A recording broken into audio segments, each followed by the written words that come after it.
Lucho Otero Cifuentes, un rebelde con causa. Libro editado por un excelente periodista activo de Colombia, revolucionario que siempre exige pensar, y prologado por un buen analista político, que diremos que se llama Lucho, como el homenajeado del libro. Una reseña literaria tiene varias intenciones. Hacer un análisis casi sintáctico, filológico a lo expuesto, y también una reseña puede ser crítica, que propone, que expone. Este texto tiene varias curiosidades. El editor, pues lo encontrarán en la parte anexa de comentario del video. Es un excelente señor, una excelente persona, un revolucionario. Y por alguna razón,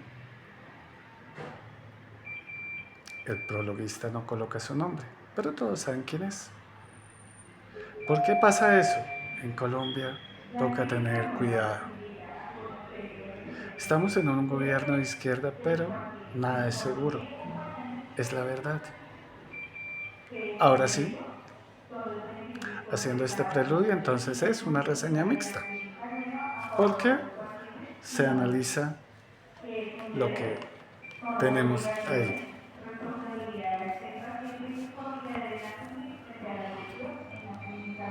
Bueno, Lucho Otero,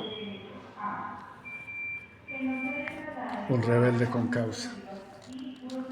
Esta es una de las grabaciones históricas que quedan sobre Lucho. Aquí dice algo muy importante de su familia. Y mi mamá fue una de las primeras mujeres que se graduó en trabajo social. Así que fuimos una familia muy normal, con ciertos medios para poder adquirir cultura. Pequeño detalle. La sociedad dominante nos enseña que la cultura es un ejercicio de divertimento, accesorio que se da por naturaleza en los árboles. No, se tiene que adquirir, así como el conocimiento se adquiere, así como la dignidad se adquiere. ¿Tendrá un costo? Sí. Vemos entonces la historia, empecemos con la historia mítica de Lucho Otero, uno de los líderes del M-19.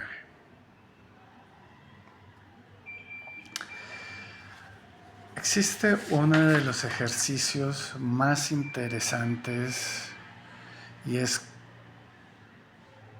¿qué es ser revolucionario? ¿Qué es ser transgresor? Y en esta entrevista se cuenta cómo Lucho Otero planeó un primer acto siendo un adolescente.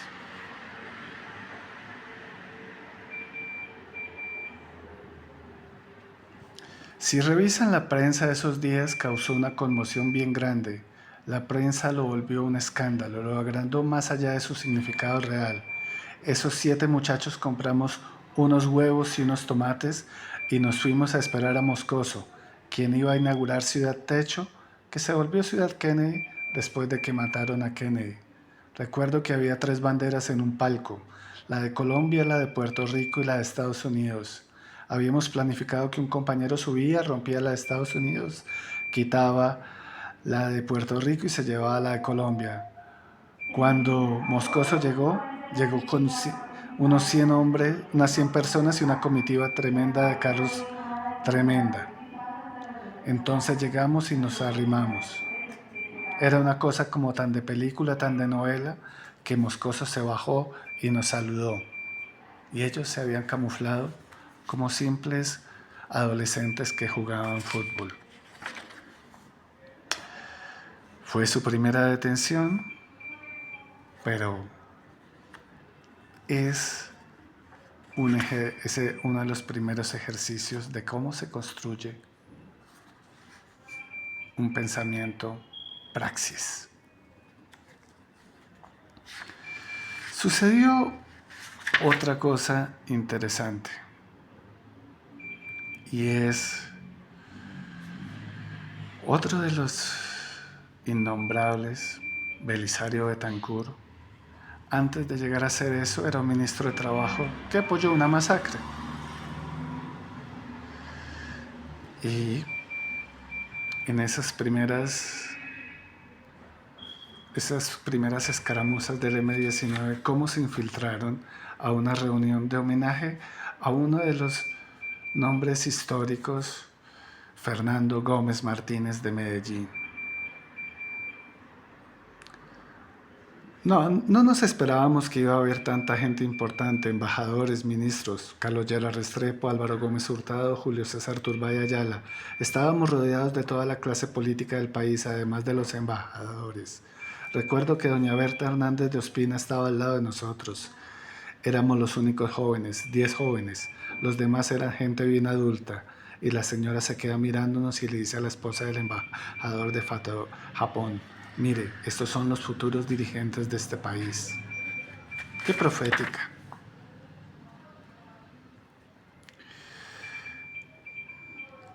Lucho Otero nos detalla algo. Vimos entonces que era posible atacar al enemigo dentro de sus mismos contextos, con algo tan pequeño como eso: un minuto de silencio en honor a unos trabajadores muertos.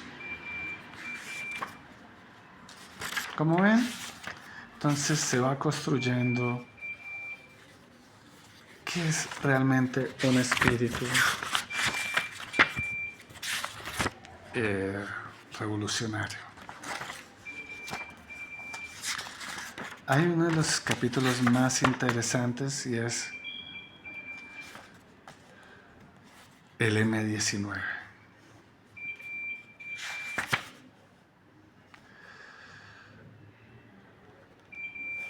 ¿Cómo conciliaba eso con su política antiimperialista? No, fíjese, Antonio Navarro también fue becado por la Rockefeller y la Fundación Ford y viajó por todo el mundo a costa de ellos. No hay ninguna contradicción. Yo necesitaba trabajar, me habían echado de la JUCO, me ofrecieron un puesto en la Rockefeller y me tocaba trabajar en estudios de población, concretamente sobre los métodos anticonceptivos. Uno de los mentiras que se venden en la cotidianidad es que la izquierda no puede hablar con la derecha, la izquierda no se puede sentar en un café de ricos. Ya vemos, todos estos detallitos estaban entendidos desde un principio. Uno tiene que ser de una mentalidad un poco más abierta.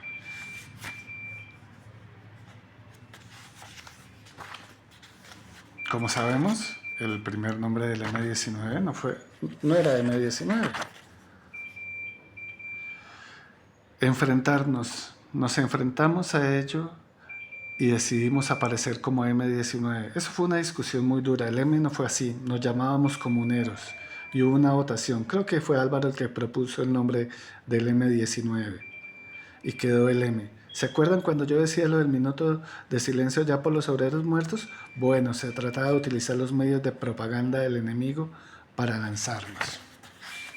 Comuneros. Por ahí hay otros comuneros, entre otras cosas. Parásitos, gusanos, espere M-19. Falta de energía, inactividad, espere M-19. Uno de los párrafos más hermosos es sin lugar de duda sobre la espada de Bolívar, el acto inaugural.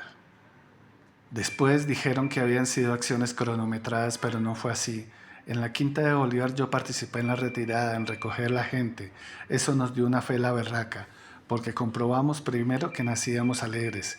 Miré toda la prensa, les habíamos tomado del pelo. Entonces dijimos, sí, hacemos esto, podemos hacer cosas más berracas en este país.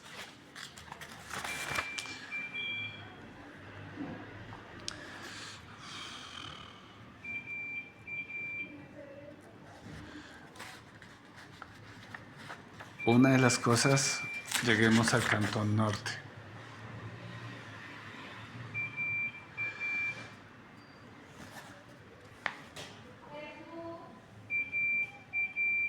En medio de todo este caos realizamos la séptima conferencia, que hace un cambio en la organización. Borramos todo ese tinte extremo izquierdista, el socialismo y toda esa vaina y nos planteamos la lucha por la democracia. No solo como un contenido, un lenguaje, sino como un contenido, sí, una verdadera concepción política real, luchando por esa vaina. Nosotros partimos de que al pueblo no se le puede mentir, al pueblo hay que decirle tal las cosas como suceden. Para que aprendan una cosa. Entonces, la democracia era una necesidad desde mucho, mucho, mucho, mucho antes.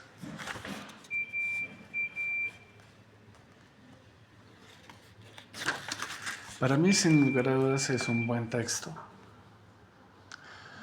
Hay unos errores de transcripción, 3 o 4. Se respeta de manera literal el ejercicio fonético de la entrevista, del audio, que si yo quisiera, no dudo que me tocaría mandar un telefonazo para tenerlo, pero el M-19 fue uno de los movimientos de pensamiento más grandes de la historia, y quizá lo sigue siendo, pero no hay necesidad de decirlo, porque los odios todavía existen. Es un texto que vale, y la editorial lo vale.